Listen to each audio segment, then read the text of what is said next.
Hello, Aquarius, Sun, Moon, Rising, and Venus signs. Kamusta kayo? Sana po ay nasa mabuti kayong kalagayan.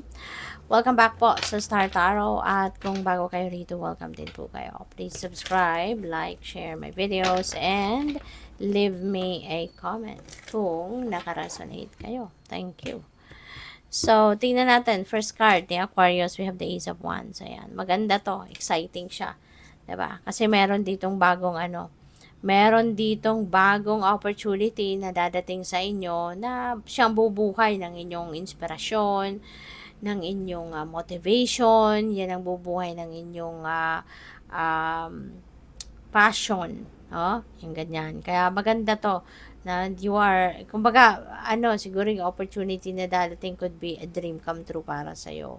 Kaya sisikapin mo talaga, na gagawin ninyo rito yung lahat, na magagawa ninyo para kayo ay umasenso, para kayo ay umangat sa buhay, para kayo ay maging masaya, kasi this could be a dream come true talaga para sa'yo.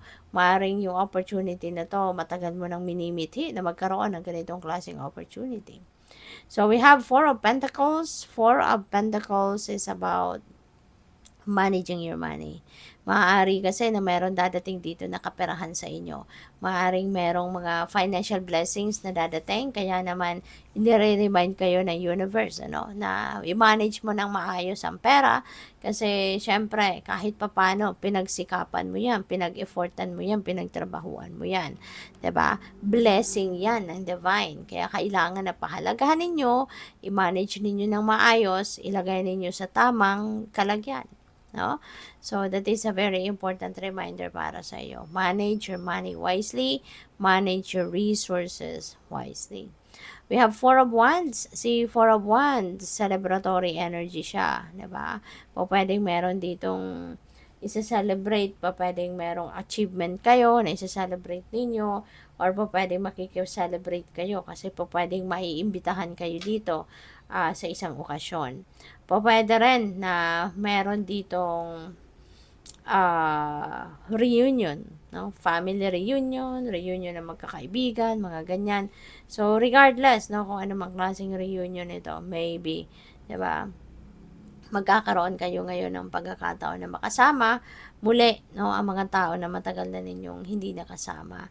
Pwede rin na meron baka merong project, no, na gagawin ang inyong pamilya na kayo-kayo lang din naman ang magtutulungan. Maaring meron, kung ano man, kung ano man ang naisip ng pamilya ninyo. So, kayo-kayo lang din sa pamilya ang magtutulungan para dito. Okay? So, by the way, maraming salamat for subscribing, and if you haven't subscribed yet, subscribe na kayo. At saka maraming salamat din sa mga hindi nag-skip ng ads po. Malaking bagay po yan sa akin. God bless you. Thank you. At kung gusto din ninyo na mag-join sa membership, just click the join button po sa baba ng video. Okay? Salamat po. So, we also have the good kind. Wow, Aquarius. This is a beautiful blessing. Kasi lahat ng pwedeng magagandang bagay ay pwedeng dumating, pwedeng mangyari sa buhay ninyo sa ngayon. Maraming biyaya, no? Good things are coming your way. Merong mga masiswerteng bagay, masiswerteng sitwasyon na kakabilangan kayo at this time.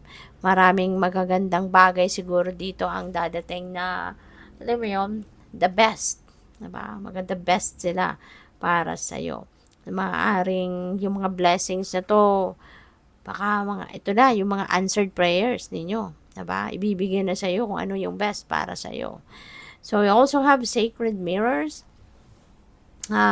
Experience ito, no? Aquarius, na makikita ninyo yung sarili ninyo sa ibang tao.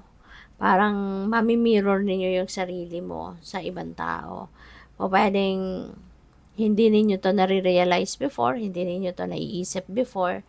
Kasi minsan, 'di ba, may mga sa kabisihan natin, minsan kung hindi, lalo na kung hindi tayo nakakapag-reflect, hindi tayo hindi tayo nakakapag-contemplate, Kaya sometimes hindi natin masyadong kilala yung sarili natin, hindi ba? Pero this time, pupuwedeng mas makikilala mo na ngayon ang sarili mo through other people.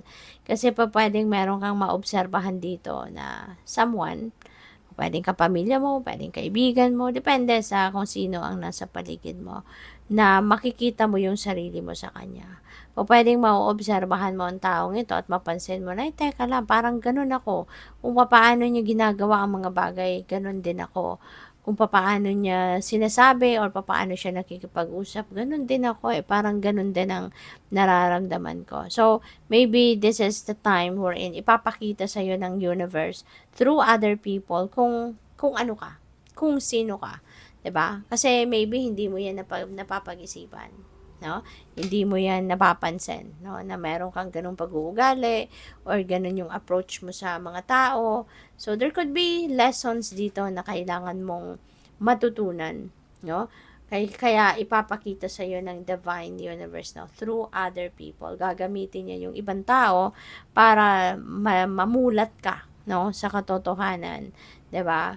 Na meron kang mga pag-uugali or behavior na dapat mong um, ayusin pa, mas i-improve mo pa, i-enhance mo pa, or baka meron kang mga pag-uugali or kung anumang klase, 'no, mapapansin mo na maiisip mo na, "Ay teka lang, hindi pala maganda ang gano'n. So, hindi ko na gagawin ang mga gano'n din," 'no, yung mga ganyan. So, follow through. Baka meron kayong mga, ginawa in the past na unfinished business. Kumbaga, baka meron kayong ginawa, trinabaho, tapos you left it hanging because maybe, 'di ba? Na busy kayo, na-distract kayo, nagkaroon kayo ng uh, na ano kayo, na tempt kayo na tumingin sa iba, 'di ba? At nakapag-focus kayo na sa ibang bagay rather than doon ipagpatuloy ang kung ano man ang sinimulan ninyo, parang gano'n. But now, siguro natapos mo ng mga 'yon, na ano mo na 'yon, na-accomplish mo na whatsoever, kaya mababalikan mo na 'to kung ano man ito, 'no? You are going to continue, 'di ba? You're going to finish up whatever this is, 'no, na unfinished business ninyo. So, good luck. Thank you for watching. Love and light. Namaste.